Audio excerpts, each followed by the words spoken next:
And it's time for your Wednesday Wellness Wake Up with Dr. Sharon, brought to you by the Napa County Chiropractic Association. Good morning, Dr. Sharon. Good morning, Kelly. We had a good time last night. We sure did at the party. You were something else, really. Oh. Yeah, that's what they tell me.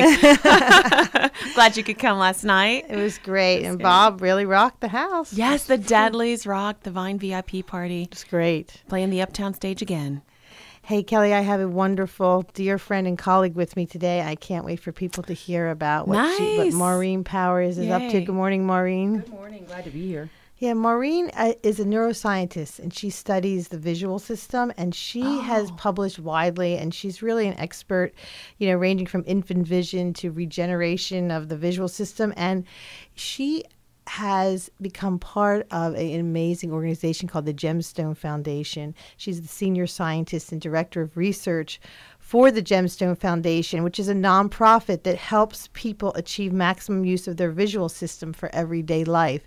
And when I met Maureen and heard about the Gemstone Foundation and found out what incredible work they're doing with children and finding those children who are kind of falling off the charts, and when they, when people's go to school and all of a sudden they stop being able to learn to read, or they never quite get it.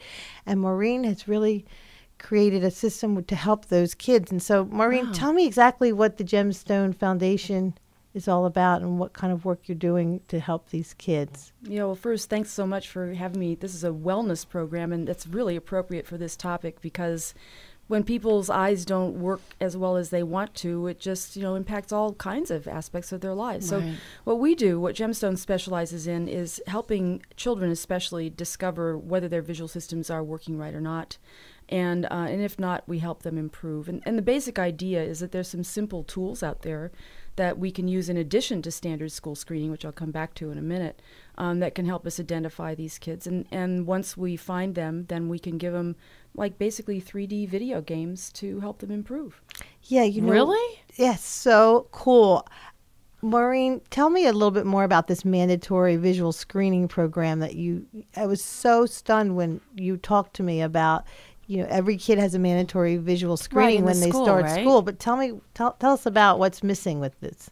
Yeah, in the state of California, there is mandatory periodic screening for vision, but it's really just asking kids whether they can see the eye chart or not. So you cover one eye and you ask what they can read, and you cover the other eye and ask what they can read. This is very important. It's extremely important for uncovering problems such as amblyopia or strabismus, which are basic visual system issues having to do with acuity and how well you can see letters of a particular size. Like if you need glasses. Like if you need glasses, yeah. right. For distance, though. For distance, and we test at a distance. And in school, we don't test for near vision. We don't test for how well kids use their eyes closer to their face. And that's a problem because there are two things that come into play there. One is acuity, and that's an issue. But the other is that we have two eyes. And if the two eyes don't wind up converging from the far eye chart, you're looking with your eyes kind of parallel across the wall.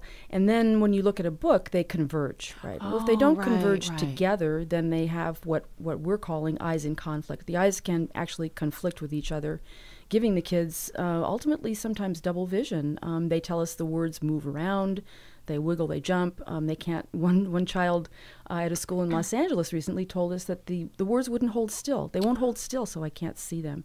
Wow. And this is a result of having the two eyes look at very slightly different places on the page. So you can imagine, if one eye is looking slightly ahead of the other as you're reading, the brain is trying to make sense of it, and it is essentially cyclopean. It only has one view of the world, but it comes through two eyes. So if those two eyes are giving slightly different views, it's confusing to the brain. So you test the kids to see if they have trouble with this. Tell us about how exactly that works. Yeah, we do. Well, the first step is very simple, and it's actually literature that's in the public domain because it's a survey that was developed as a part of a clinical trial sponsored by the National Institutes of Health using many children. And what they found is that if you ask a series of questions in a survey format where they say that these things happen to them never, sometimes, or always, and then you score it, the questions are things like, do you see double? Do your eyes bother you while you read? Are they sore? Do you find you lose your place a lot?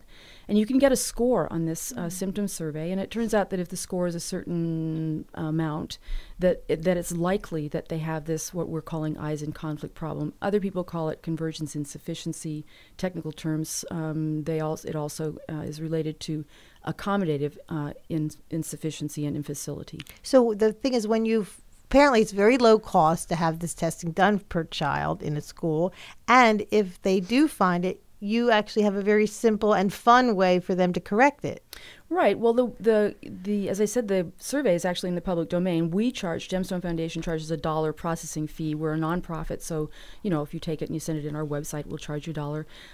But once we discover those children, and once they've passed school screening, standard school screening, or had some other kind of eye test that ensures that there's no other vision issue, such as strabismus, amblyopia, and so on, that could impede their progress in a program, then they can use this program at school or at home. It is a series of video games. There's 3 minutes each, 5 of them. They train specifically the skills that I'm talking about, the ability to move, to converge the eyes, to focus them, and to track. And 3 minutes each game, 15 minutes a day, wearing 3D glasses. So these are 3D images, just like you'd see in a movie theater. And it turns out that after 30 sessions, most kids improve dramatically their ability to use their eyes appropriately. So, first of all, I think kids would love to play video games. I don't know any kid who feels unhappy about being told they have to play a video game 15 minutes a day. But also tell us about what age what's the age that people should be looking at this? Very good question. Now, there's a normal developmental curve of vision, of course. So, while kids are learning to read, they're learning to coordinate their eyes. And so it's difficult, while the learning process is going on, it's difficult to detect a problem, although it can be done. The ideal time to start looking for this particular issue is when kids are starting to use their visual systems to learn. So they're reading to learn instead of learning to read, is the way we like to look at it. And so, this survey, in fact, is validated for ages 3 through 18. Also been validated for adults, by the way. But I'm sorry, I said ages. I meant grade 3, age 9. Through age 18 and up into adulthood. That's an advanced kid at 3. Yeah, sorry, my mistake. So a kid that's in 3rd grade, would that be the age that most of the testing begins? That's correct. That's when we try to start testing in schools. In fact, our chairman says ideally we'd like to test every 3rd grade student in California. And your next question might be, how many kids would we find? And that's a really good question. If you do the standard eye chart testing, which we're mandated to do in the state of California, you'll find, and this is in the literature, somewhere between 15 and 25% of kids need to go see an eye doctor for an eye exam for potential need for glasses. It's about the same percentage who have this, quote, eyes in conflict problem. There are a lot of variables that go into it, and the percentage can be very much higher. But basically, we think it's between 15 and 25%. And but they're not the same kids. So you can be 20/20. You can be able to see the eye chart, but still not be able to move your eyes well. And those are the kids we're looking for, the ones who are actually 20/20. They've passed the school eye chart testing. They're fine for need for glasses, but they can't move their eyes appropriately. So those are who we look for. Now, the number does go up if you go to high school. We've published these figures. If you're in a high school, for example, we did this study in San Jose and also in Delano, you find that if kids are reading poorly in high school, there's a 50% chance, 50% of them will have this particular problem. Wow. Oh you now go to gosh. juvenile offender facilities, and we've been working in Orange County and in Los Angeles County in those kinds of facilities, and the number can be as high as 70%. So what's happening is the cohort of people that you're being compared to, the poor readers stay with the poor readers, and the number of them that have this problem then, becomes inflated. So this testing and the actual help that you do is available to anyone. Like PTAs could all decide, hey, we're going to pay $1 per 3rd grade student and have the whole school tested. I mean, this is available to anyone who wants it. That's correct. The assessment's available to anyone who wants it. The the amount of additional testing before you decide that a child needs the program is up to the school, up to the parents. We always recommend an annual eye exam.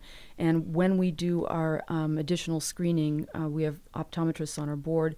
We always recommend kids who have serious problems go to see an eye doctor for sure. So what if a mom who's listening today hears about this? How would they contact you? Could they, just as an individual mother of a child who's having difficulty reading, find a way to get tested as well? Certainly they can. They can go to our website, which is www.gemstonefoundation.org. There's another one, which is called www.eyesinconflict.org, and you can find the survey there.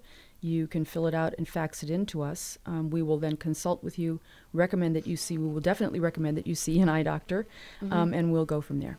And a phone number? Do you have a phone number that they could call your office and answer more questions? Yes, we do. It's area code 510-245-0500. That's 510-245-0500. Oh, now you're getting your radio voice on. Getting it there. Maureen Powers, it has been such a privilege to have you here. I know how many thousands of kids you've helped and how life-changing this is, and it's very simple and it's safe, and I really appreciate you telling more people about it today. It's fascinating. I've never heard of it. And that's the issue. More people need to hear about it, and I appreciate the opportunity to let them know. Thank you so much. And Dr. Sharon, thank you for bringing this to the show. My pleasure. You are just such a great asset to the show and to our community. So Thank I you. really appreciate what you're doing. So that's your Wednesday Wellness Wake Up with Dr. Sharon, brought to you by the Napa County Chiropractic Association. And for more information, go to napachiro.com. And again, your website, www.gemstonefoundation.org. Thank you so much.